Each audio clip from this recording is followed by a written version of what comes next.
Good Abend, ladies and gentlemen, and welcome to TOBI TWEAKS. Today's topic: how I bought the cheapest large format mixing desk in the country, part 1. So this is a series that I wanted to make after I have been asked several times on how I got into actually restoring some of the analog equipment that I showcase here on the channel. So, quick introduction: I bought this desk off Kleinanzeigen here in Germany, and it was not in a good state as the owner had removed the desk from service 8 years ago, and I get into what my theory is on why that happened later in this series. Then unfortunately the owner died, and this desk was standing in a corner of a studio and just rotting away. So on a last minute call for somebody to pick it up, I got it for cheap. I went there, picked it up, and these are my first steps on restoring this ADT large format desk. Viel Spaß! So, here we have it. Big desk, 2.50 m wide. You can see the patch bay with tie lines. There's a blank channel to the left, so it's 35 channels fitted. You can see heavy use on these. This has been used day in, day out, but it's mostly complete.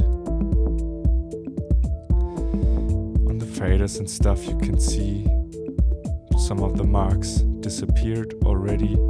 This must have been used, for daily work. Here's the power supply. Chunky thing. Then I have my tape, my bags, bigger bags for other stuff. So let's pack it up.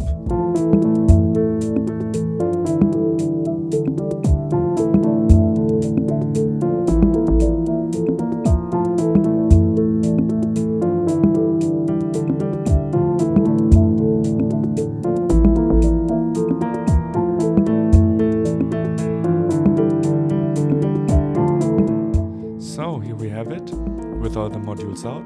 You can see the bus boards that are soldered to the frame, which I figured later. Here we have the patch bay with all the cables. Let's go.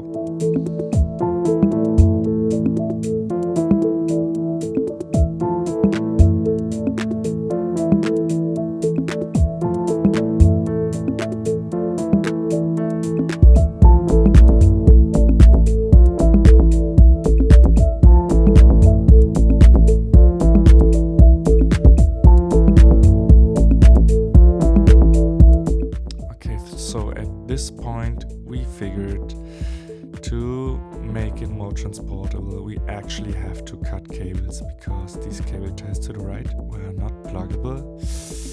Hurts, but let's do it.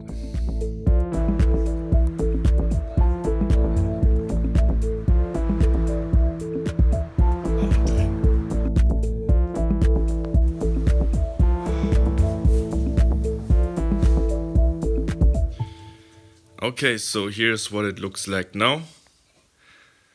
We got it safe into my room. This is basically where I live and have my workshop as well.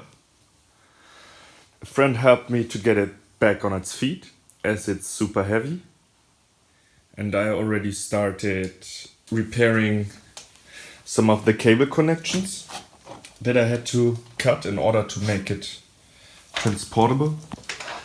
You can see it here from the input boards. I did it because I could then split the top assembly in half, which made it possible to transport it in my elevator. And now I went on to make these connections pluggable via PCB connectors. I will test each of these and then secure the points with screw paint so that these last and are stable. You can see here the input boards that are fitted already. And I have the minimum configuration plugged in right now, which would be one channel, and then the master section. And I think I could even take out this one, which is for talkback, and then these are always split to have a stereo returns on top. So these are all stereo returns, and then on the bottom we have the talkback section, the master section, which is upgraded in my desk. You can see here it has a fader instead of a knob, so we have a more premium master section. The rest is economy, which is super nice because here we have the compressor and we have an elliptic equalizer. I will get back to that later.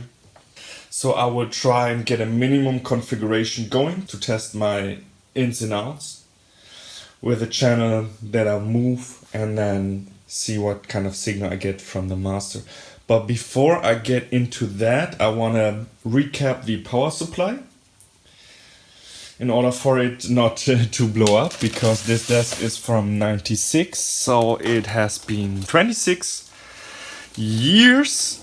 And you can see I took it apart in order to get to the caps, the big power caps. And these one look a bit bulky, so I don't want to risk anything. And knowing that these Rödensteins are old, and I have several in my desk, you can see them here and they are cracked. I know this is a different series and they're known for exploding, but still I don't want to take a risk on these ones, so I ordered power caps. I'll recap the power supply.